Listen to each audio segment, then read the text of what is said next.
Vous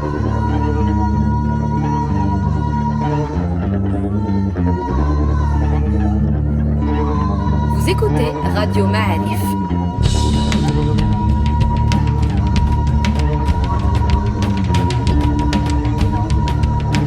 Le podcast Histoire.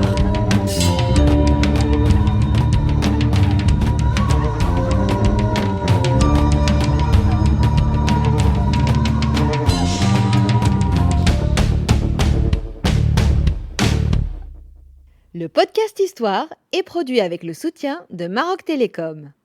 Bienvenue les amis sur Radio Ma'arif, on est très heureux de vous retrouver, très heureux de parler de l'histoire du Maroc une nouvelle fois avec un habitué de nos locaux, un habitué de nos services, Abdallah Fili. Bonjour Abdallah. Bonjour Sereda. Comment ça va?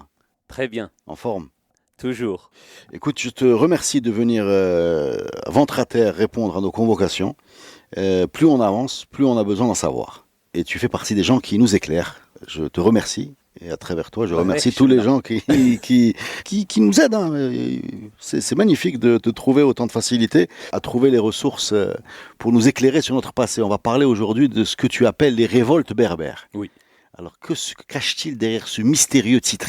C'est un phénomène historique qui mérite d'être étudié. C'est des événements, même si justement à Radio Ma'arif, on ne s'attarde pas forcément que sur les événements, mais bien au-delà. Mais c'est des choses qu'il faut prendre en considération. Et c'est là, les révoltes berbères sont en quelque sorte, pour moi en tout cas, c'est un moment fondateur de ce que nous sommes en tant que Marocains et de ce que le Marocain lui-même est, c'est-à-dire à la fois, consentant et accepte des traits culturels, là en l'occurrence l'islam dans son pays, mais en même temps, au-delà de l'acceptation, quand ces traits culturels dépassent, on va dire, les limites, eh bien, il faut s'en dépêtrer, il faut s'élever contre justement l'hégémonie ou l'aspect hégémonique qu'on voit de temps en temps. En fait, c'est-à-dire qu'on a à la fois une sorte de porosité culturelle, mais de volonté d'indépendance. Exactement. Voilà. Cette autonomie nous est très chère. Et de toute notre histoire, eh bien, on l'a défendue bec et ongle contre les agressions, contre ceux qui veulent justement nous convertir à des traits culturels qui ne sont pas forcément les nôtres, à effacer nos spécificités, etc. Il y a un côté un peu résistant, quoi, un peu irréductible, quoi. Un peu irréductible dans l'histoire du Maroc, hein, parce que maintenant ça fait le 100e, on a dépassé les 100 podcasts. On sent quand même cette capacité, cette volonté, ce réflexe en fait de défendre, je ne sais pas si c'est son territoire, son identité, sa culture, sa tribu, je ne sais pas ce que c'est, mais il y a un truc comme ça qui transparaît un peu à travers l'histoire. Et c'est pour ça que j'ai beaucoup aimé la porosité, justement. Oui, le Maroc est vraiment atteint des pourcentages de porosité très importants de toute leur histoire, ouvert sur les cultures. Bien évidemment, l'espace nous y oblige en quelque sorte, l'espace géographique nous y oblige. Mais l'un des traits aussi, c'est que nous avons notre personnalité propre. D'accord, alors de quelle révolte berbère s'agit-il exactement? Alors il s'agit des révoltes berbères de 739-740. Qui ont eu lieu au Maghreb. Tu parles Miladia, bien sûr. Hein. Miladia, exactement, Jésus-Christ. Non, parce que... Sinon, ça nous renvoie à une histoire très récente. Non, je suis perdu là dans des sources. Et j'ai pris... Et évidemment, dans les sources locales, on parle que... Oui, que du Hijriya, exactement. Bon, alors là, on est en 739 Miladia. Exactement. Voilà. Et le contexte, c'est bien évidemment la fin, en quelque sorte, de la conquête islamique au Maghreb. Alors, Mustafa Qadiri insiste beaucoup, je sais que c'est un ami commun, pour parler de conquête omeyyade. Pour lui, c'est un empire en expansion. Oui. C'est-à-dire, l'idée, c'est de venir prendre pied au Maghreb, profiter des ressources, et dans les bagages, il y a l'islam. Oui, voilà. Oui. Moi, je suis légèrement en désaccord avec lui dans la mesure où cet aspect idéologique, justement, que tu as traité d'une marchandise dans les bagages, moi je considère que c'est ça qui a ouvert la porte, justement. C'est le moteur, en quelque sorte, pas forcément des Omeyyades. Hein, ça, je n'en sais rien parce qu'il s'agit des intentions, etc. Et moi, je préfère m'en éloigner. Mais ce qui m'intéresse, c'est que vis-à-vis des populations locales, ce qui les a en quelque sorte séduites, c'est essentiellement, on va dire, la valeur idéologique que les Omeyyades ont ramenée avec eux. C'est-à-dire, en l'occurrence, l'islam. D'accord, donc tu es en train de dire que c'est un moteur. C'est un moteur c'est pas juste très important c'est pas juste quelque chose dans les de bagages. point de vue des populations locales. C'est-à-dire ceux qui reçoivent. Exactement, exactement. Pourquoi? Tout simplement parce que les conversions, oui, il y a des exactions, on ne peut pas les cacher.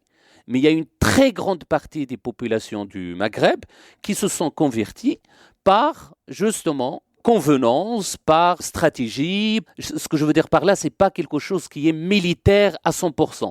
D'abord, ils ne peuvent pas, parce que les populations arabes sont très minimes par rapport à la population locale. D'accord? Il y a eu des batailles qui ont eu lieu justement entre le pouvoir omeyyade et le gouverneur omeyyade et les populations locales, du type par exemple Koussaïla, etc., qui s'est déjà converti sous Abi Muhajir Dinar. Et quand il a vu pendant son deuxième mandat Uqba en train de verser dans le respect et dans, on va dire, le despotisme, eh bien, à ce moment-là, et le non-respect des populations locales, à ce moment-là, il s'est révolté contre lui. Ouais, justement, je crois mais il ne s'est jamais désengagé vis-à-vis de la religion.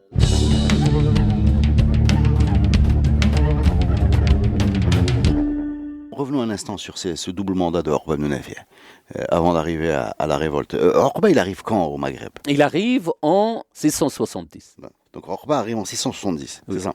Quand on a une vision superficielle de l'histoire, c'est le héros qui arrive jusqu'à l'Atlantique, qui a sorti son glaive en disant voilà, j'aurais bien continué, mais la puissance des flots m'en empêche. C'est celui qui a islamisé, qui a premier musulman à être arrivé en fait. Oui, exact. Et en même c'est pas arrivé au Maroc. Arrivé au Maroc actuel. Oui, je suis d'accord. Mais en même temps, quand on regarde les sources, c'est quelqu'un qui était très très dur. Très très dur. Pendant son deuxième mandat. Alors, justement, raconte-nous ces deux mandats. Alors, le premier mandat, il était beaucoup plus docile vis-à-vis des populations locales. Il a construit Kérouan. Il a, en quelque sorte, il s'est ouvert sur, on va dire, les populations locales. Mais il a été démis de ses fonctions à la fin du mandat du calife Muawiyah ibn Abi Sufyan, le premier calife Umayyad.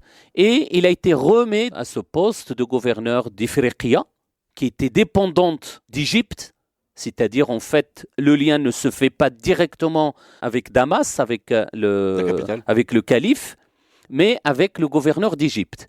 Et bien évidemment, cette dépendance veut dire en fait, en termes de tribu, d'imposition, c'est l'Égypte qui gouverne en quelque sorte. C'est le chef, c'est le gouverneur d'Égypte qui demande de plus en plus d'impôts.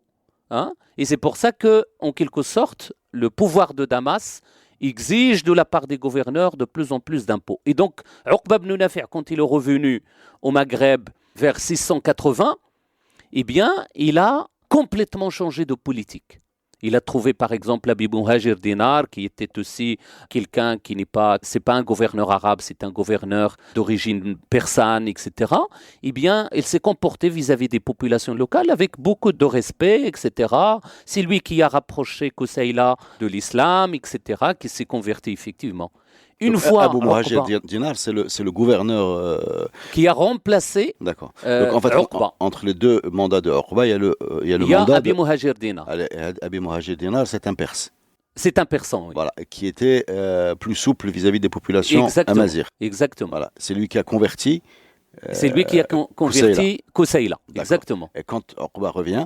Et bien, il a changé complètement de politique parce qu'on lui demande de plus en plus d'impôts. Et puis, pour montrer aussi peut-être justement l'ampleur de son pouvoir. Et donc, ils sont comportés d'une façon vraiment irrespectueuse vis-à-vis des populations locales et surtout vis-à-vis de Koussaïla qui est un chef dans sa tribu. Koussaïla qui est un chef qui domine un grand territoire. Exactement, qui est la tribu d'Auraba, qui est dans les Aurès et tout, pratiquement la partie centrale du Maghreb, et qui a un poids extrêmement important. Il se trouve qu'il l'a humilié. Bien évidemment, vous connaissez l'histoire des moutons. Voilà, des mots de on va la rappeler. Donc, voilà, il lui a demandé en gros d'aider les esclaves en quelque sorte à égorger les moutons. Eh bien, il lui a dit, voilà, Rilmani yakfounani, c'est-à-dire en fait, mes gars suffisent largement pour faire ce travail humiliant. Eh bien, il ne l'a pas accepté. Il lui a dit non, tu t'exécutes. Exactement. Et bien évidemment, Koussaïla, il enfonce, au dire des textes, il enfonce sa main dans le sang et les boyaux des bêtes, et ben il en touche sa barbe en faisant comme ça. Effectivement, ça se passe la main sur le visage et sur sa barbe. Dans le geste que tous les Marocains connaissent. Voilà. Qui est une menace. Et qui est une menace. Comment on va traduire ce geste? C'est-à-dire... je ne vais pas oublier, je ne vais pas te passer ça. Et donc après, bien évidemment... Il faut imaginer ce geste avec un visage en sang, quoi. C'est ça, exactement. Donc, quelle belle scène.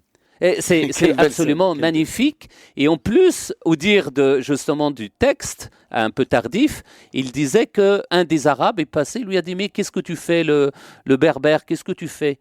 Il lui a dit « C'est très très bon pour les cheveux. » Eh bien, je ne pourrais pas ni toi ni moi avons testé ce procédé pour faire pousser les... C'est peut-être pour ça qu'on les a perdus. Et je pense que c'est ce qui nous manquait, le remède qui manquait à notre chevelure. Non, mais sérieusement, Kousseï, comment on sait ça? Parce que c'est un récit qui met pas en... Quand on dit Orba ne respecte pas les populations amazighs, demande trop d'impôts, humilie leur chef, c'est un récit qui ne le met pas en valeur. Oui, mais il ne s'agit pas de se mettre en valeur, mais il met en valeur son pouvoir. Là, c'est l'action du pouvoir. Et l'action du pouvoir, elle est intransigeante. Et je pense que c'est l'idée que Uqba s'est fait de son deuxième mandat. Parce qu'il a eu du mal. Il a âprement négocié son retour aux affaires. Et bien évidemment, il a fallu que le premier calife décède. Et c'est le deuxième calife qui lui a donné son accord pour le renommer dans le même poste. C'est assez exceptionnel, il faut le dire. On nomme jamais quelqu'un deux fois dans un même endroit, notamment dans une zone assez éloignée et une zone extrêmement riche. C'est-à-dire la capacité qu'un gouverneur ait des volontés d'autonomie et d'indépendance est assez forte dans ce cas précis. Ah, ce que tu veux dire, c'est que le danger, quand tu arrives aussi loin avec autant de ressources, c'est que tu t'affranchis du pouvoir central. Ah, ça c'est vraiment quelque chose qui a toujours animé l'exercice du pouvoir dans ces régions. Oui. Mais est-ce que c'est quelque chose qu'il avait en tête? On ne sait pas en fait. À vrai dire, ce qui a fait peur d'après le peu de documentation, parce qu'on n'a pas beaucoup de textes, on a des textes plutôt tardifs et assez contradictoires, visiblement le califat a pris peur, et notamment le gouverneur d'Égypte a pris peur de la volonté de Uqba, des volontés autonomistes de Uqba, à partir du moment où il voit la quantité de richesses qu'il envoie, on va dire, à la capitale. Alors c'est quoi ces richesses concrètement? Essentiellement des esclaves. Hommes et femmes. Femmes et hommes et enfants, tout. Ils raflent absolument, c'est des rafles véritablement d'êtres humains d'une façon mais incroyable. Est-ce qu'on a des chiffres? On a des chiffres qui atteignent à peu près, c'est le premier mandat de Uqba ibn Nafi', à peu près 30 000. Alors ça reste mais vraiment flou, 30 000. Pour arriver sous un second gouverneur, Moussa ibn Nusayr, à 300 000 personnes durant son mandat qui a duré à peu près 10 ans. Mais c'est possible ce genre de chiffres? Alors, c'est toute la question des chiffres dans la littérature historique arabe. C'est comme les guerriers, par exemple, d'une bataille. Quand on voudrait montrer qu'on est trop fort, on réduit au minimum le nombre. On dit on est 300 et l'adversaire est 30 000. Et quand on voudrait vanter, on va dire, les exploits justement de captifs et d'esclaves, etc., on va augmenter, on va décupler les chiffres pour se mettre en valeur. Il y a un gros problème de chiffres, ça, c'est clair et net que c'est un point faible de nos sources historiques. Alors moi j'ai une question. Donc il prend des captifs, quoi d'autre? De l'argent, bien évidemment. La région est très riche économiquement, il faut le savoir. Quand les musulmans sont arrivés en Afrique du Nord, c'est une région prospère, c'est une région extrêmement riche. Il n'y a pas de pouvoir central, etc., on est d'accord, mais la richesse économique de l'Afrique du Nord ne s'est pas affaiblie. C'est de l'agriculture? C'est de l'agriculture. Des minerais? Les minerais. Et d'ailleurs, pour cette période-là, le début de la période islamique, vous ne pouvez pas imaginer combien de trésors ont été découverts dans les sites archéologiques, par exemple, de la Tunisie et de l'Algérie. Nous, au Maroc, il a fallu attendre un peu plus tard, par exemple à Volubilis, et dans des circonstances particulières, parce qu'il y a eu le tremblement, il y a eu des tremblements de terre, etc. On le sait archéologiquement, on a découvert des trésors en place. de pièces en argent, en or, etc., remontant à cette période. Ça, c'est pratiquement toute l'époque coloniale. Il a en quelque sorte... Donc des bêtes aussi, je sais pas, des moutons. Bien évidemment des animaux sauvages, de la laine, et je reviendrai là-dessus par rapport aux révoltes berbères, etc. Donc c'est un pays extrêmement riche. Donc Orban Nef revient et il tombe sur un Koussaïla désormais musulman. Complètement musulman, oui. Voilà. Ce qui n'empêche pas de l'humilier un petit peu. De l'humilier. Voilà. Et il le prend mal, le Koussaïla. Il le prend mal. Voilà. Et il le tue. Et on assiste à une révolte, la première révolte justement, menée par Koussaïla et un peu plus tard par Kahina, et qui a duré, qui a retardé justement la conquête musulmane. Il a été retardé en quelque sorte pour ces événements historiques majeurs au niveau local, mais il y a aussi des événements orientaux qui ont en quelque sorte participé à l'arrêt momentané de la conquête. Mais toujours est-il, pour revenir au sujet des révoltes, vers à peu près le début du 8e siècle, à peu près aux alentours de 705 de Jésus-Christ, eh bien, la conquête est pratiquement terminée au niveau du Maghreb. Donc il a fallu attendre, bien évidemment, 711 jusqu'à 712, mais en tout cas, à la fin de 715-720, c'est terminé pour la conquête pour tout l'Occident musulman. Donc 715. 715-720. D'accord. Ce qui veut dire par là, et d'ailleurs le dernier événement, c'est 732, où vraiment les musulmans se sont arrêtés à Poitiers. D'accord. Donc ouais, il faut, et ça c'est un truc aussi qu'il faut préciser parce que c'est pas évident quand on parle aujourd'hui avec notre référentiel. Le fait que dans la conquête, ça continue en Andalousie, quoi. Il n'y a pas de rupture. C'est-à-dire qu'on a pris l'Ouest maghrébin, on continue en Espagne, on monte jusqu'à Poitiers. Exact. Aujourd'hui, ça a l'air comme c'est deux mondes différents. On a l'impression que c'est deux étapes, mais en fait c'est la même étape. Non, quoi. c'est la même étape. Et d'ailleurs, l'Andalousie, à partir de cette période, il fait partie, à partir de 705. À partir donc du mandat de Moussa ibn Nusayr, et il s'est déclaré comme une wilaya parmi les 9 wilayas du monde musulman, du monde Umayyad, de l'Empire Umayyad. D'accord. C'est la 9e wilaya des Umayyads.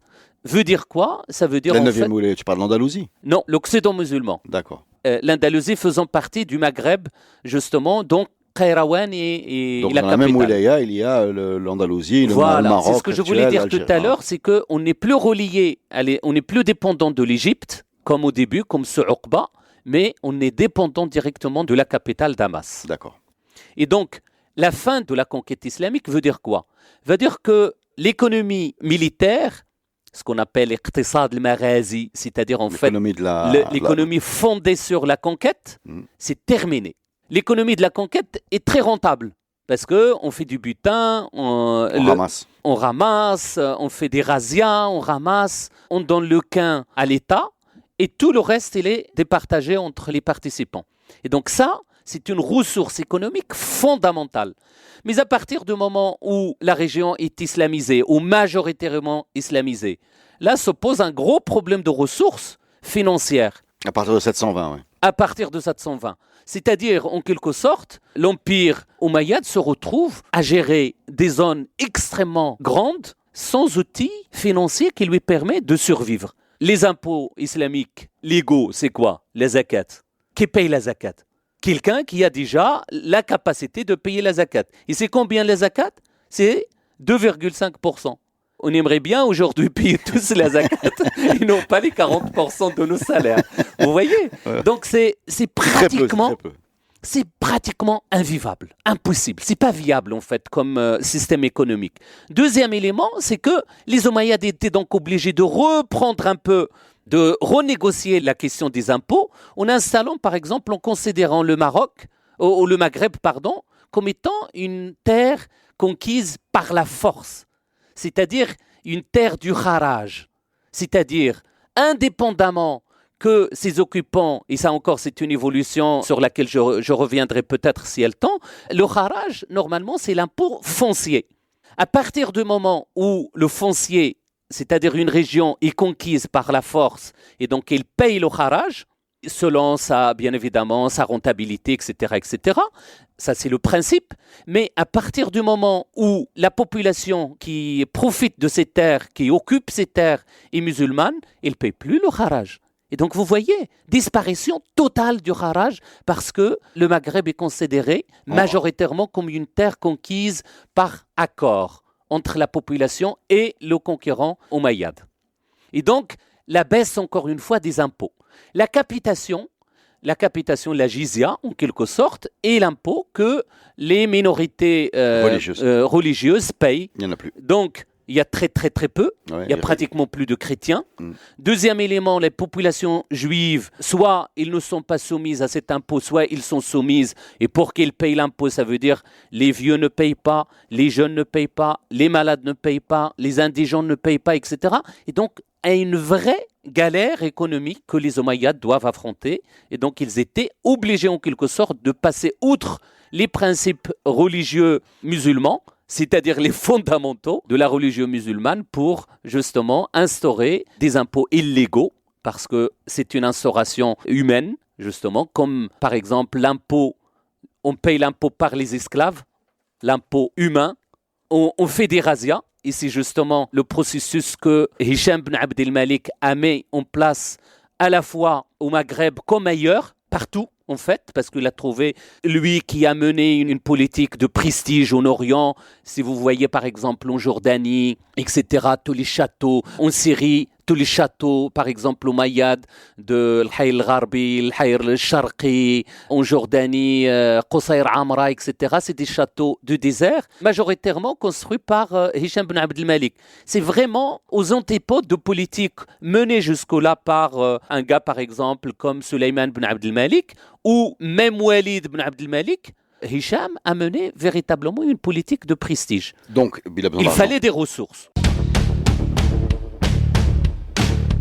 Donc, si je résume ce que tu nous dis, la fin de la conquête de l'Occident musulman, c'est-à-dire dans son Andalousie et son Maroc, Maghreb, Algérie, etc., est une catastrophe économique parce qu'on n'a plus de razzia, on n'a plus de butin de guerre, on ne peut pas se servir chez la population conquise, soumise, et en même temps, on a un souverain qui a besoin d'argent, donc ça ne va pas. Voilà. Ça ne va pas du tout. Moins d'argent qui rentre, plus d'argent qui sort. Exactement. Et ça, c'est une catastrophe qui a commencé déjà en Orient. Pourquoi ? Parce que le personnage qui cristallisera ces révoltes berbères au Maroc en 739-740, eh bien, il s'appelle Ubaydullah ibn al-Habhab.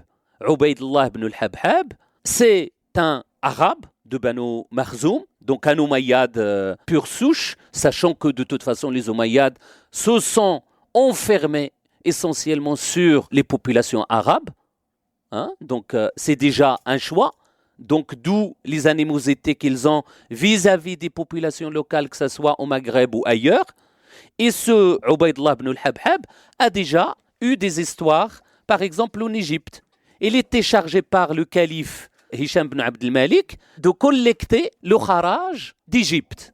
Et quand on dit le kharaj d'Égypte, on pense à qui ? On pense bien évidemment aux Coptes. Eh bien, il a mené dans le sang, justement, la collecte des impôts d'Égypte, parce qu'il considère que les gouverneurs locaux ont eu des accointances avec des populations locales, et donc, il n'y a plus d'impôts qui arrivent aux caisses de l'État. Donc il arrive, il met une pression fiscale énorme qui a suscité justement des révoltes coptes, bien avant les révoltes berbères. Si je comprends aux bien, alentours de 725-726. D'accord. Ça ne va pas lui servir de leçon vu qu'il va venir refaire à peu près le même process. Exactement. Voilà. Il considère, parce que le calife a besoin d'argent, et donc pour lui, ce Ubaydullah ibn Habhab est le meilleur agent le cost killer voilà, qui peut mener justement cette opération. Donc il débarque chez nous. Exactement. Il a d'ailleurs, pour l'Égypte, avec des objectifs très son importants. mandat, en une année, il a multiplié par 8 les rentes d'argent. Je suis désolé, si j'étais calife, et bien évidemment, je lui conférais la tâche par ailleurs. D'accord, donc il est efficace. Il est très efficace. Il ne connaît pas très bien les méthodes. Ça doit être dur, non ? Exactement, ça lui a coûté, effectivement, ça a coûté au prestige justement du califat omeyyade un peu partout là où ce bonhomme passe. Ça lui a coûté sa crédibilité et voilà. Mais pour le califat, en toute honnêteté, je pense que c'est une affaire prodigieuse et donc il faut l'amener jusqu'au bout. Donc au bout, c'est chez nous. Eh bien, au bout, c'est chez nous parce qu'il a été nommé, et bien évidemment, gouverneur. Il a été promu comme gouverneur du Maghreb, de l'Occident musulman, c'est-à-dire de la 9e Maghreb. province. Voilà. Et donc, qu'est-ce qu'il a fait au début? Eh bien, il a mis en place la même politique, c'est-à-dire à la fois l'impôt, mais il a essayé au début de dire, je pense que ces régions ne sont pas si islamisées que ça. Et donc, menons la conquête. Et donc, il a installé son fils, bien évidemment, Ismaïl ibn Ubaydullah ibn al-Habhab, comme gouverneur de Sousse, donc au sud-ouest actuel du Maroc. Il a installé un certain Moradi à Tanger, et il mène des conquêtes un peu partout, même en Sicile, même en Andalouse, etc. Il reprend la reconquête en quelque sorte. C'est-à-dire, on cherche, bien évidemment, pour ceux qui veulent comprendre, on cherche à récupérer de l'argent et à récupérer le butin. D'accord. Même vis-à-vis des populations, justement, déjà islamisées. En tout cas, déjà, a priori islamisées, en tout cas, déclarées comme des populations musulmanes. Et ça va les énerver. Eh bien, ça va les énerver. Deuxième élément, c'est qu'il a installé l'impôt humain. C'est-à-dire le quin, finalement, on le paye en nature. Bien évidemment, les troupeaux emmenés directement en Orient, l'esclavage des femmes, etc. Et troisième élément, c'est que les terres les plus riches, eh bien, ils sont donnés aux tribus arabes. Pourquoi les tribus arabes? Parce que, et surtout les tribus arabes du Nord, parce que il est issu de ces tribus. Et donc, pour mener à bien sa politique, il a fallu qu'il fasse en quelque sorte, qu'il crée une solidarité tribale au sein des tribus du Nord, arabes du Nord, qu'il a installé premièrement en Égypte, et puis après, bien évidemment, au Maghreb. Donc il a fait venir les tribus. Voilà, il a été entouré de ces tribus arabes, et donc il a récupéré les terres qui étaient sous la domination des tribus amazirs, les tribus locales. Eh bien, il les a... Je sens que ça va mal finir. Et bien évidemment, c'est ça. C'est qu'au bout d'un moment, ça ne peut plus continuer. Et effectivement, les populations locales, qu'est-ce qu'ils ont décidé? Ils ont décidé d'envoyer une délégation en Orient, donc à la capitale, chez le calife. Et cette délégation... Elle part en quelle année? C'est pas bien précisé la date parce que les récits que nous en avons sont très limités. En tout cas, aux alentours de 730. Aux alentours de 730, 735 ou plus tard, d'après les estimations des historiens. Une délégation va à Damas. Il va à Damas. Il est composé de chefs de tribus berbères, amazirs locales pour protester auprès du calife. Je vous lis le texte qu'ils ont écrit après au calife. Parce que le calife n'a pas eu, on va dire, la gentillesse de les recevoir. Ils sont restés sur place. Et quand ils ont épuisé leurs ressources financières, ils ont décidé de lui laisser une lettre. Sans le rencontrer. Sans le rencontrer. Le calife, c'est toujours Hicham. Hicham ibn Abd al-Malik, toujours le même. Est-ce qu'on a déjà, avant de rentrer dans la lettre, est-ce qu'on a le nom de ces gens qui sont partis? Alors, il y a Maïsara, al-Matghari, uniquement. Maïsara al-Matghari, c'est une seule personne ou c'est deux? Non, c'est un seul personne. Humain, d'accord. Mais la délégation, on ne connaît pas tous les personnages. Mais c'est la lettre de Maïsara al-Matghari qui sera le prochain chef, justement, de la révolte qu'on a retenu. D'accord. Alors, qu'est-ce qu'il Mais c'est une coalition tribale. On sait qu'il y a eu des Zenata, il y a Mtaghra, il y a Mknasa et il y a Houara. Donc, ces tribus, on sait que ils forment la délégation en quelque sorte de cette... Déjà, j'imagine, avant de rentrer dans la lettre, que le fait qu'il n'ait pas été reçu continue à les vexer encore plus. Ah, ça c'est clair. Je veux dire, ils n'ont pas pris un avion, ils ont pris... Et pourtant, à lire la lettre, c'était presque... Ça fait presque la peine, parce qu'ils sont vraiment dans le respect, etc. Et quand quelqu'un est trop respectueux de cette façon, il fallait s'attendre l'explosion au turnover, et ça, c'est pas possible. Alors, lis-nous la lettre. Ils disent... أبلغ أمير المؤمنين أن أميرنا يغزو بنا. أميرنا بطبيعة الحال c'est le gouverneur arabe. يغزو بنا وبجنده. Il fait la conquête avec nous et avec ses soldats. فإذا غنمنا نفلهم. نفل c'est le butin. C'est-à-dire après une conquête, eh bien on distribue le butin selon les participants. Il privilégie ses soldats en fait. Exactement. Il donne à ses soldats et il ne donne rien. ويقول هذا أخلص لجهادكم. Ceci est mieux pour votre volonté de faire le jihad. كاين مشكل. فقلنا لم نجد في كتاب ولا سنة. Vous voyez la référence? Oui, bien sûr. ولا سنة ونحن مسلمون. Nous sommes des musulmans et on n'a jamais trouvé en fait un truc comme ça justifié dans les textes. Dans les textes. فأجبنا, toi, le calife, réponds-nous. On voudrait savoir أن نعلم أعن رأي أمير المؤمنين هذا أم لا. C'est-à-dire, est-ce que ces décisions... Ce comportement vient de vous, enfin, vient de vos, est-ce que vous approuvez ça ou pas? Voilà, d'une décision de vous ou non.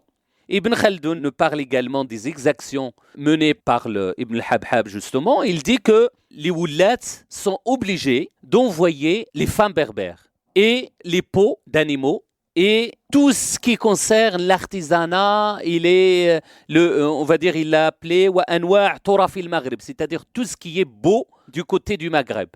Et les gouverneurs, justement, font un peu de la concurrence à ce niveau-là. Pour garder le poste, il faut envoyer le maximum de choses, le maximum d'esclaves, etc. Et j'ai déjà évoqué au temps de Moussa ibn Nusayr, j'ai déjà évoqué au temps de Moussa ibn Nusayr qu'il envoyait des centaines de milliers de personnes comme esclaves.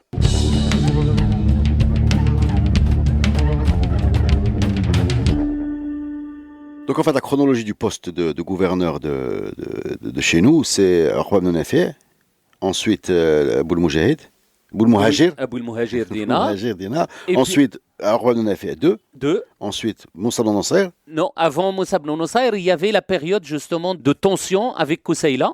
Et là, il y a eu 2-3 gouverneurs qui ont passé une année ou deux, etc. Et ils sont démis de leurs fonctions. Donc toute une série assez importante, d'ailleurs par rapport à tout ce qu'on trouve à l'époque dans tout le monde musulman, dans les pays conquis, on va dire, le Maghreb était vraiment sous une tension assez impressionnante. Donc la délégation menée par Maysara al-Matghari, d'accord. Maysara al-Matghari laisse cette lettre en disant les répartitions des butins ne sont pas équilibrées. Ne sont pas équitables. Voilà. Est-ce qu'il parle d'autre chose? Il y a d'autres choses qui les chagrinent. Oui, justement, ce comportement vis-à-vis des populations locales, en disant est-ce que ça relève de la décision du calife ou autre chose. Il dit que, par exemple, il récupère des troupeaux, ils ouvrent le ventre des brebis pour récupérer justement les peaux de bébés pour les envoyer en Orient parce qu'ils étaient prisés par la maison califale et tout ça. Donc vous voyez un peu c'est une lettre assez douloureuse et très difficile à lire, mais en même temps, bien évidemment, le doute persiste sur son existence déjà de cette lettre. Est-ce que c'est pas une lettre apocryphe? Mais en tout cas, il reprend pratiquement un contexte extrêmement difficile mené par les gouverneurs sous la pression du calife et donc de la capitale pour des raisons essentiellement économiques. Est-ce qu'il parle des esclaves, par exemple? Oui, il dit par exemple, il récupère nos filles, etc., y compris les filles des dignitaires, etc. Et donc finalement, oui, longuement, c'est une des choses qu'il a évoquées. Est-ce qu'elle existe sur Internet, cette lettre de Maysara al-Matghari? Il est rapporté par Al-Ya'qubi, qui est un grand historien de l'époque abbasside. Et effectivement, il doit exister dans son texte de Tarikh al-Ya'qubi. Oui. D'accord, donc le calife ne les reçoit pas. Il ne les reçoit pas, ils ont attendu, ils ont écrit la lettre, ils reviennent, aucune réponse, et c'est à ce moment-là la révolte en 739-740. Et On dirait un film. Exactement, c'est très simple, donc on n'a pas eu de réponse. Donc la seule solution c'est que voilà, et donc on essaye de faire notre révolte en mobilisant bien évidemment les populations locales, premièrement, et deuxièmement, même les populations d'opposants qui sont venus d'Orient ont participé à ces révoltes.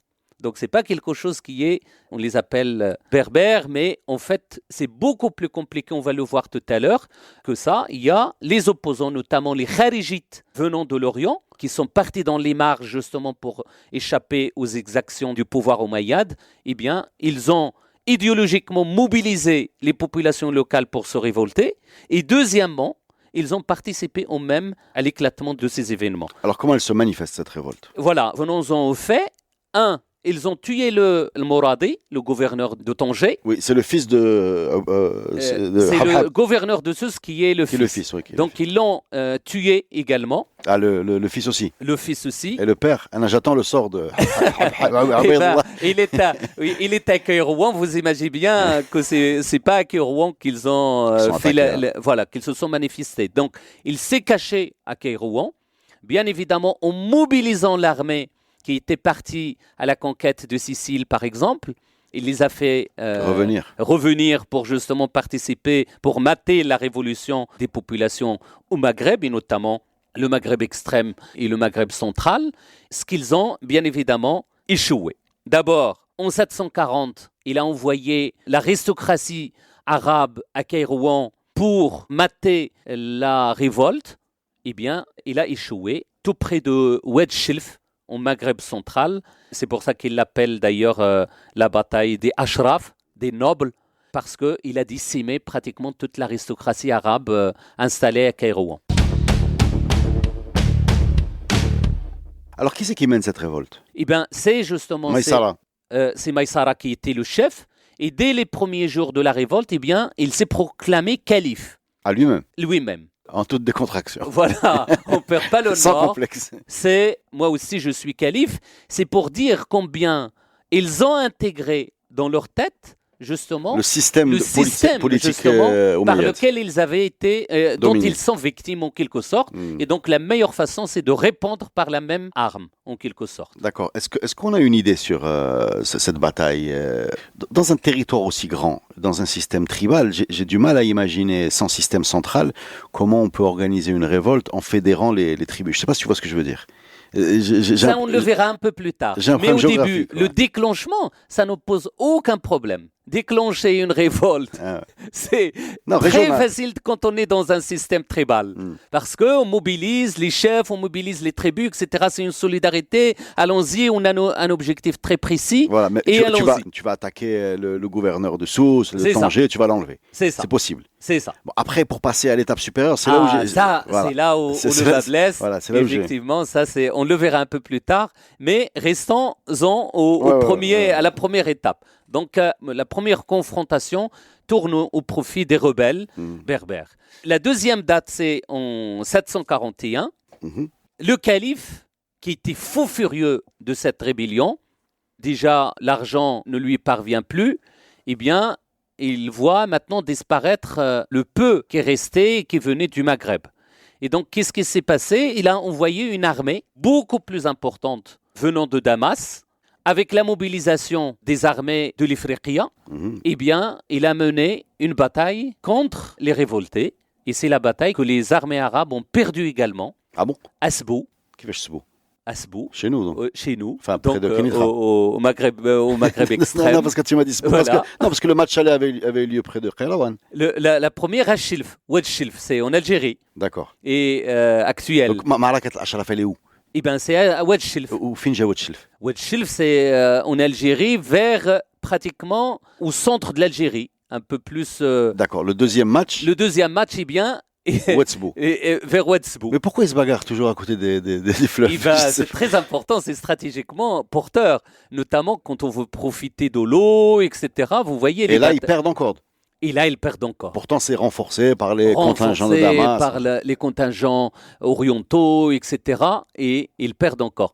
Un détail très important que vous avez évoqué tout à l'heure par rapport au système tribal et la difficulté justement d'installer dans la durée justement quelque chose de stable, eh bien, suite à la bataille de l'Ashraf, à la première bataille de 740, Ils se sont divisés. Maïsara, il a été démis de ses fonctions.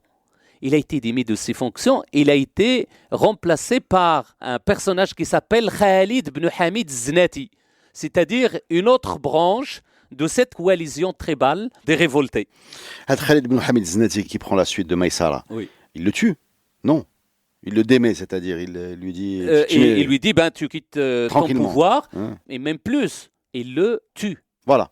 Logique. C'est-à-dire, en fait, la meilleure façon de se débarrasser de l'hégémonie d'une fraction tribale, c'est de tuer son chef. D'accord, moi j'ai une question vraiment très stupide. Ces gens qui s'appellent... Alors Maïsara, c'est un nom qui n'existe plus. C'est ça. D'accord, on est Pas d'accord. du tout. Voilà. Par contre, Khalid Ben Hamid Znati, Zunati. pourquoi il s'appelle Khalid? Eh ben voilà, on Je n'en ne pose la sait question. absolument rien. Pourquoi il s'appelle Khalid? Exactement, on Il est n'en en sait train de- absolument rien. On ne sait pas pourquoi et comment ça se fait que on est dès d'accord que cette c'est bizarre qu'il première s'appelle période... Khalid. Non, c'est très bizarre. Et là encore, on a... J'ai rien contre le prénom Khalid, hein, j'explique aux Non, auditeurs non, du non, pas podcast. loin s'en faut. J'adore Cheb Khalid. par Exact. exemple. Non, mais c'est qu'on est, on est devant des populations amazighes C'est qui ça. se révoltent contre une occupation arabe Oui. et qui sont décrites dans la littérature par des noms arabes. Exactement. Voilà. Et donc, en fait, dès cette première période, on est dans Voilà. le premier siècle pratiquement de, on va dire, pratiquement 100 ans par rapport à le premier acte de conquête arabe au Maghreb. Juste pour rester sur les noms, il y avait aussi la tradition de prendre des noms arabes pour avoir le prestige Exactement, des noms ça, c'est des vrai. sahaba. Ce qu'on appelle l'ouala, Par exemple, le fameux général al-Mouhad, bras droit de C'est ça. Abdel Moumen, qu'on appelle Abu Hafs. Abu Hafs, il s'appelle Feska. c'est ça. Voilà. Exactement. Se donner ces noms pour anoblir Exactement. sa position. quoi. Exactement, Donc ça, exactement. c'est- Et ça, c'est à la fois on le trouve dans les tribus. C'est une tradition arabe. Le Maoula, par exemple, comme Tariq ibn Ziyad, le Maoula de tel, C'est-à-dire, Tariq ibn Ziyad s'appelait sûrement pas Tariq ibn Ziyad. certainement pas, Voilà. certainement pas. Mais Ouais. c'est un nom qui lui a été donné pour l'intégrer en fait au système tribal qui est très difficile, notamment le système tribal arabe, qui a des codes extrêmement compliqués, etc., etc., etc. Alors on revient sur le déroulé des opérations. Première bataille, l'Ashraf perdu par les contingents omeyyades. La bataille de Sbou, La bataille de également l'année Sbou, d'après. c'est pas mieux. De ce moment-là, ils sont organisés par Khalid Ben Hamid, c'est ça? Ben Hamid Znati. Znati. Et donc là, décimé une très grande partie du contingent Mhm. arabe, et une partie s'est sauvée vers Qayrawan, il a regagné Qayrawan, et une partie s'est réfugiée à Sbta pour être en quelque sorte récupérée par le wali de l'Andalus. Parce que l'Andalus ne s'est pas révolté. Ne s'est pas révolté, on va le voir qu'il va se révolter, Ah, elle aussi. mais un peu plus tard, pour les mêmes raisons d'ailleurs, et par les mêmes tribus amazirs. Et donc ce qui s'est passé, c'est que effectivement ce wali de l'Andalus a récupéré les soldats réfugiés à Sbta, mais le problème, c'est que il a suscité par la même occasion une révolte des populations amazirs en Al-Andalus. Et le wali lui-même a été tué par qui? Par ces soldats arabes qu'il a récupérés à Sbta. Ah là, attends. Donc, Il faut que je comprenne. c'est- Alors déjà, qui c'est ce wali? Est-ce qu'on a un nom? alors, il s'appelle Abdelmalik. D'accord. Il est de la famille des Fihrites, c'est-à-dire en fait de la famille de la tribu de Uqba, qui se sont longuement installés à la fois en Al-Andalus et en Ifriqiya.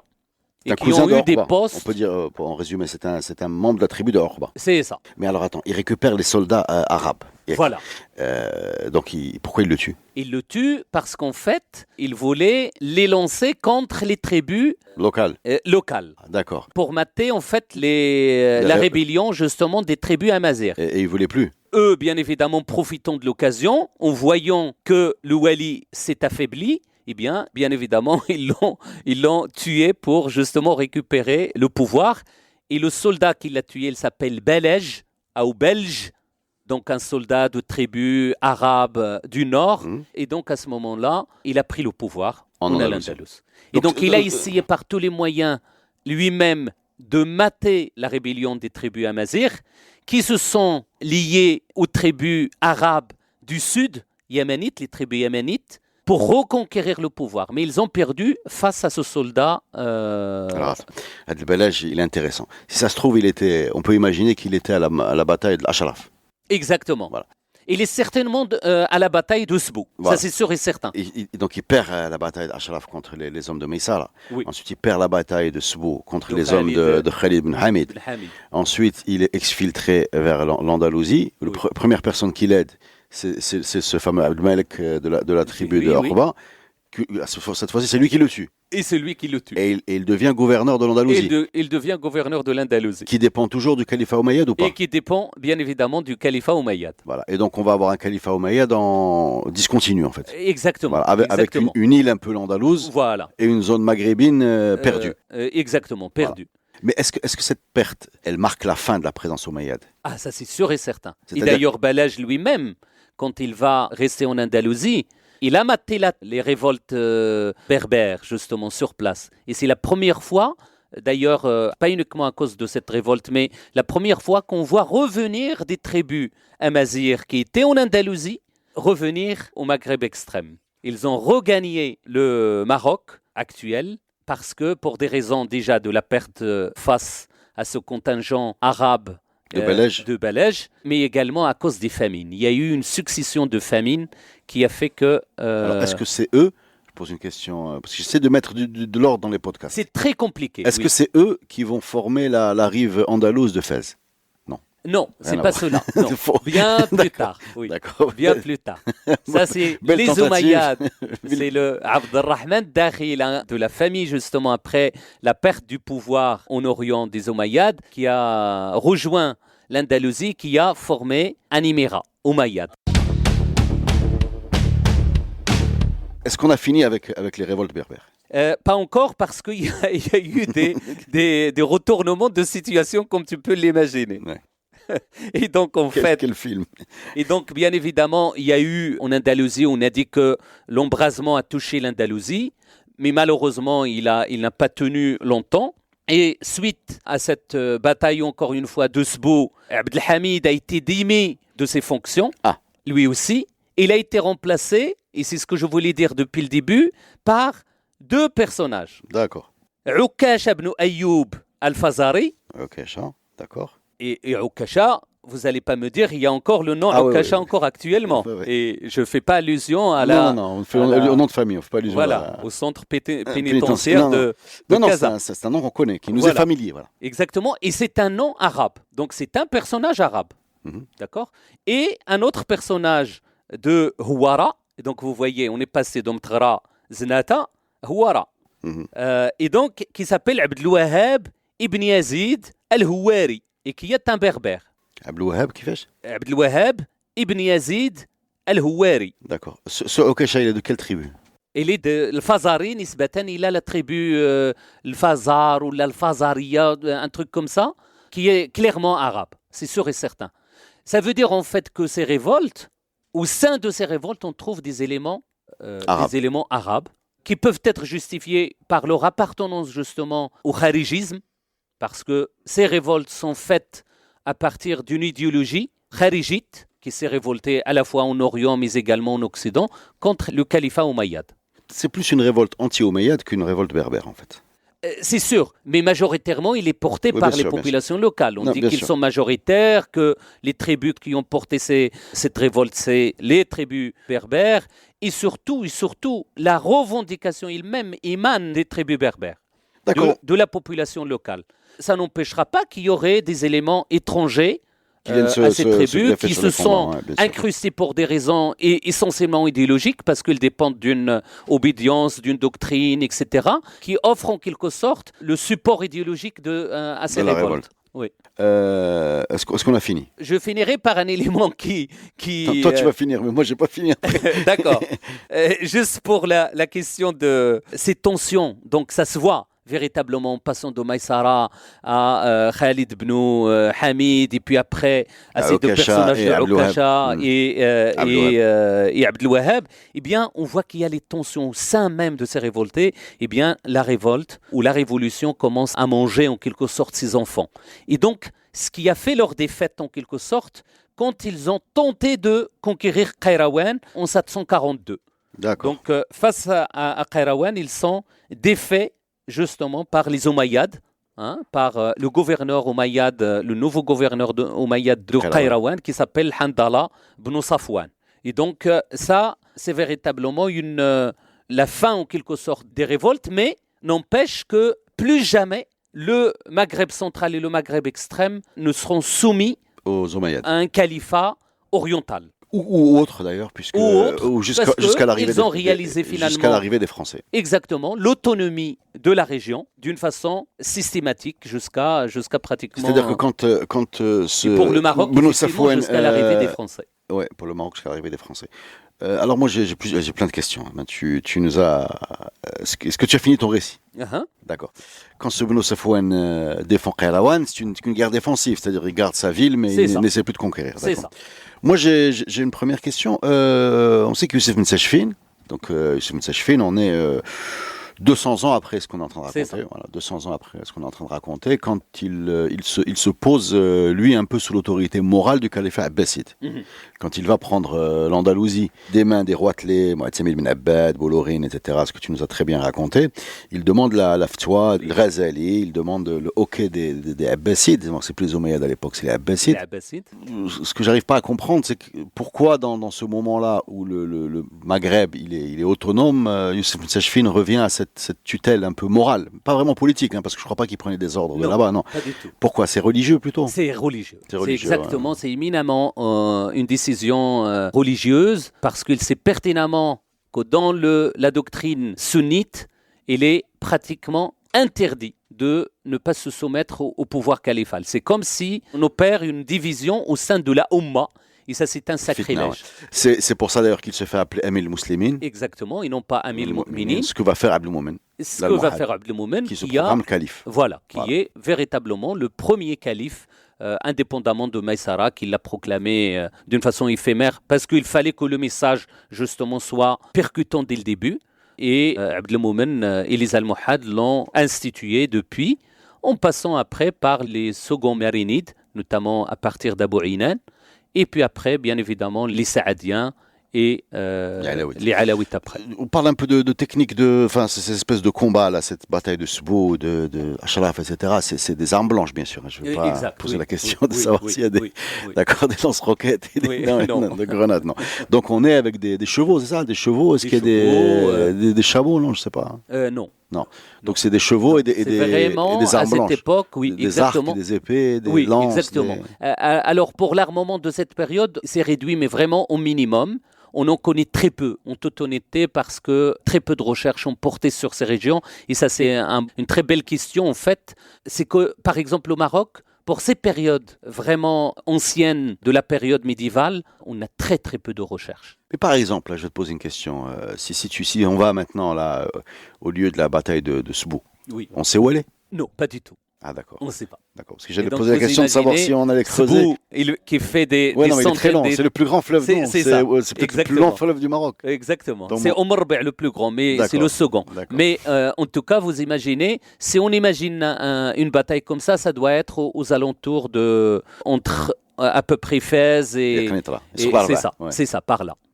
D'accord. Bah tu sais, ça fait beaucoup de kilomètres carrés à chercher. De territoire, exactement. Enfin bon, on n'a pas beaucoup de textes, mais on a quand même quelques textes arabes en particulier qui parlent beaucoup, quand ils parlent des techniques de combat de cheval, de techniques d'entraînement, de comment sortir son épée. Il y a même des poèmes sur les épées. Exactement. C'est toute une culture. Il faut aller dans la littérature et non pas dans les textes d'histoire. Il y a des choses sur. Si vous cherchez, vous trouverez des poèmes arabes sur l'épée qui sont super intéressants. Ça, c'est effectivement comment ça se fait que ces gens-là, on les connaisse pas?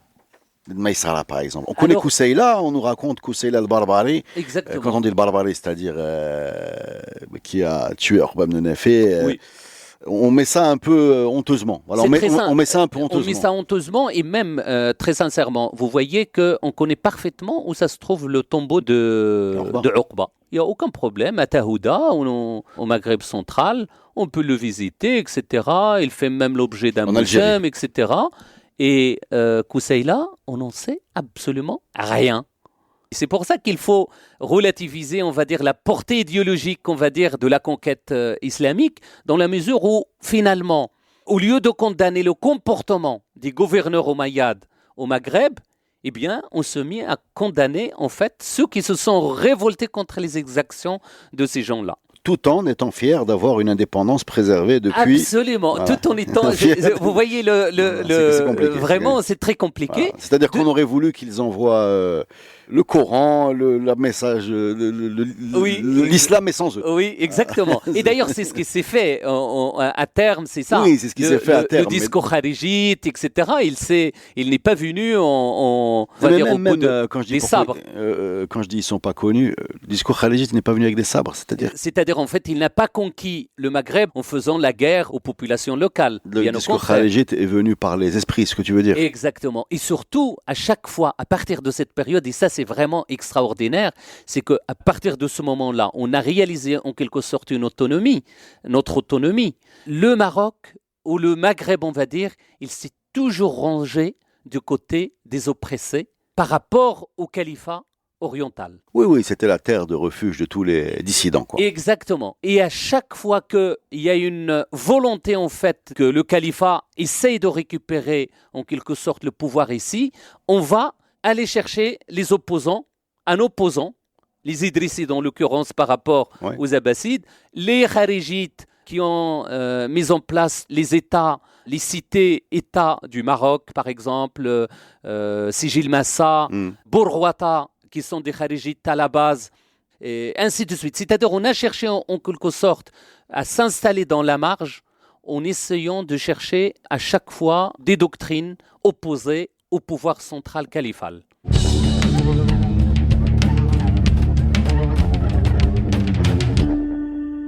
Je voudrais insister sur une chose, que ces révoltes, comme on l'a vu, elles se sont faites dans le cadre, et c'est assez paradoxal, dans le cadre du système islamique. Oui. En mobilisant en quelque sorte tout, même le discours, et tout le jargon, on va dire, islamique, et même les attributs, le califat, etc.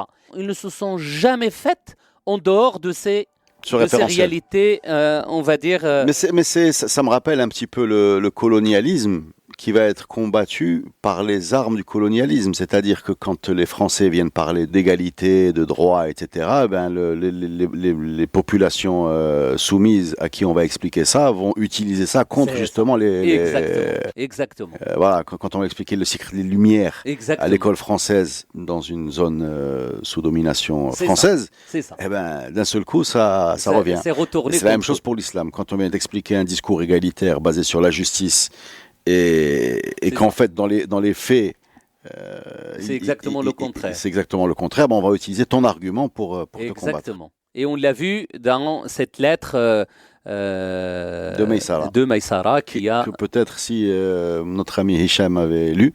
Exactement.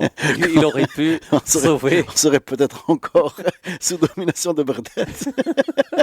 Et c'est pas forcément la meilleure des choses qui puissent nous arriver. Merci beaucoup. Merci à toi. C'est une période très compliquée, encore une fois. Mais très passionnante. Des événements une période assez obscure. Oui, c'est une période assez obscure et c'est une période qu'il faut aborder en se détendant un petit peu. C'est ce qu'on essaye de faire. Exactement. Sans idéologie, voilà, on essaie de comprendre.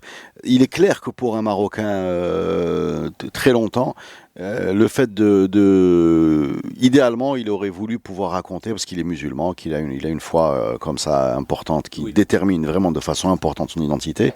Il aurait voulu raconter que les Omeyyades sont arrivés, qu'ils ont diffusé la parole de Dieu et que les Marocains sont devenus musulmans et que tout s'est bien passé entre tous ces frères de Mshawsla ensemble, Jama'a, etc. Donc ils auraient voulu, mais ça s'est pas passé comme ça. Non. Et comme ça s'est pas passé comme ça, on a du mal à le dire parce qu'on a l'impression que c'est une résistance à la foi. Et c'est ça. Voilà. Et du coup, ça n'a absolument rien à faire. Du coup, on a le mauvais rôle vu par le côté musulman, rigoriste. Voilà.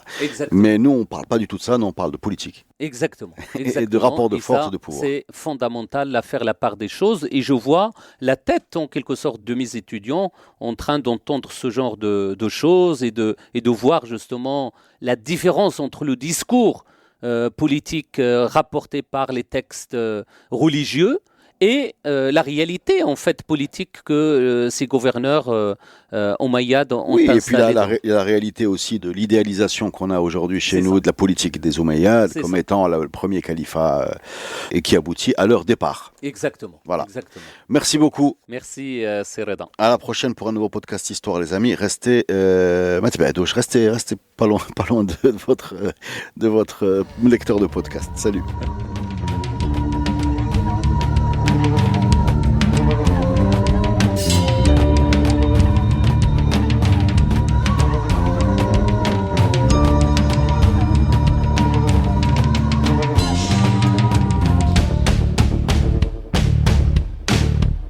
podcast Histoire est produit avec le soutien de Maroc Télécom. Maroc Télécom, un monde nouveau vous appelle.